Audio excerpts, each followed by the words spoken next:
Hey everybody, this is Alex Merced from alexmercedcoder.com, and the purpose of this video is to understand the map function, okay, to really kind of appreciate what the map function is doing, and two, understand how it works when we apply it to React, understand like we're mapping JSX. Okay, so here's what's going on. First, let's here in my test.js, just understand the JavaScript function. Okay, because again, map is just a pure JavaScript function. That's the beauty of React. In React, it doesn't really give you many of its own functions. At the end of the day, you're really just using bare knuckle JavaScript to do a lot of your stuff. So getting better at React really means getting better at JavaScript, which is pretty cool. So for example, here we go. Let's say I have an array. So const r equals 1, 2, 3, 4, 5, 6. Okay. Now, what I can do is I can create another variable. We'll call this array2. And it's going to equal the array that I already have. And I'm going to invoke its map function. And what its map function does is takes a callback. So it just takes an arrow function. Okay, so that's all it's taking. Okay, at the end of the day, it's just an arrow function. Now, this arrow function is going to receive, basically this function is going to end up being looped over each item. So we're going to take this function and then run it on 1, run it on 2, run it on 3, run it on 4. So whatever element is in the array gets passed in each round. So each one's a number, so I'm just going to put num here because this is our parameter. The number, the element in the array always gets passed first. So we're going to make this really simple. We're just going to say return num. So I'm just going to make it return the same element every time. So now watch what happens when I do console.log array2. Because what map is going to give us back is another array made up of the things that this function returned. Right now the function is just returning the same exact thing. So if I do node test.js, I got to be in the right folder, node test.js, see, I'm just getting back the same array because what's num? Num is first it's 1, then it's 2, then it's 3, then it's 4, then it's 5, then it's 6. Now what if I say return num plus 1? So then it's going to first run the function on 1. So 1 gets passed into num. And then the function returns num plus 1, which would be 1 plus 1 is 2. Then it's going to be 2 plus 1 is 3. 3 plus 1 is 4. Okay, so now if I do that, I do node test.js. So see, now I'm getting back an array of 2, 3, 4, 5, 6, 7. So what map is doing is just creating an array of the return value of that function, which typically relates to what you're giving it. So it could be anything. Okay, so I could just say num times num. So 1 times 1, 2 times 2, 3 times 3, 4 times 4. So in this case, see, now it's 1, 4, 9, 16, 25, 36. So my array2 is going to equal an array of this function being run on every item. Okay, so that's what this does. Okay, it just creates a new array based on another array, based on the function that I'm passing in. Okay, so now let's do this in a React project. So let me open up this one. Is this a create React app project or another one? Let's see. I think it's create React app package.json.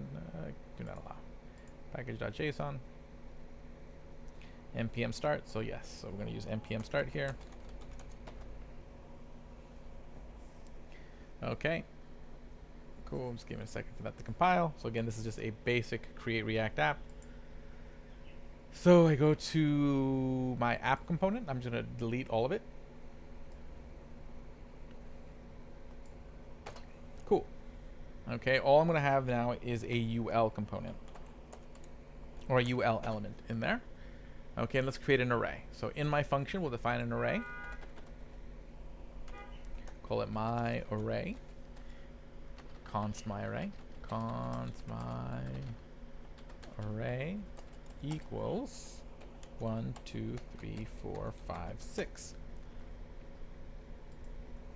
So what I want is a bunch of li tags. At the end of the day, JSX, this like sort of weird HTML thing that React has, is a value. Okay, I can actually assign JSX to a variable. So I can be like const my JSX equals h1 hello world.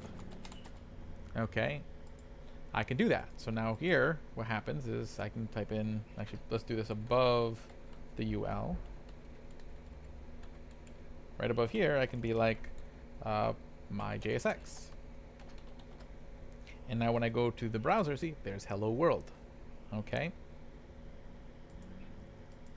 I can also make an array of JSX. Okay, const JSXR. Okay, so I'll just make it pretty straightforward. So I will say, first we have an h2, hello world. And then also in the array is a h3, hello world. Okay, and I can actually plop that array right into my template. Because what it'll do is it'll just show each array individually. So I can actually, that's the only kind of array I could just plop into my JSX. So I'll just put this JSX array in there. And now what happens? See, hello world, hello world. Okay, so this is 1 JSX, 2 JSX, Okay. So that's essentially what's happening here. What map is doing for us is creating a new array of JSX elements that we're going to show on the screen. So now I'm going to take curly brackets, because again, curly brackets allow us to specify when we're doing JavaScript stuff in our JSX. So whenever it sees curly brackets, it assumes that anything that's in the curly brackets is a JavaScript expression. So if I do this, my Array.map, okay, I just say, hey, for each number, give me an li tag with the number in it. Okay, because I'm passing the num as the variable, and this is JSX. So to plop a variable in JSX, I need a curly bracket, so I put num there. And now, if I look over here, 1, 2, 3, 4, 5, 6. The reason is that each of these LIs, there's an array of LIs. It generates an array of several different LI elements. I don't think we can console that. Let me try. Well, let's see if I did this. So how about instead of me making the array there, just to kind of illustrate a point, we'll just say const nums. And what I'm going to do is I'm going to copy this. X. Okay, and make nums equal the array.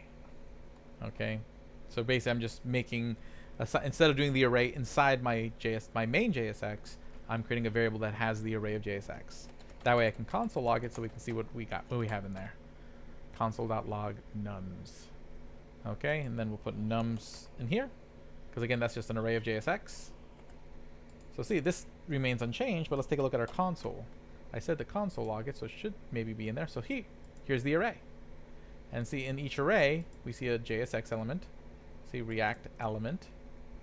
Okay, type li. Okay, and does it give me any other information in there? Just type a key element props 1. So it's basically a li.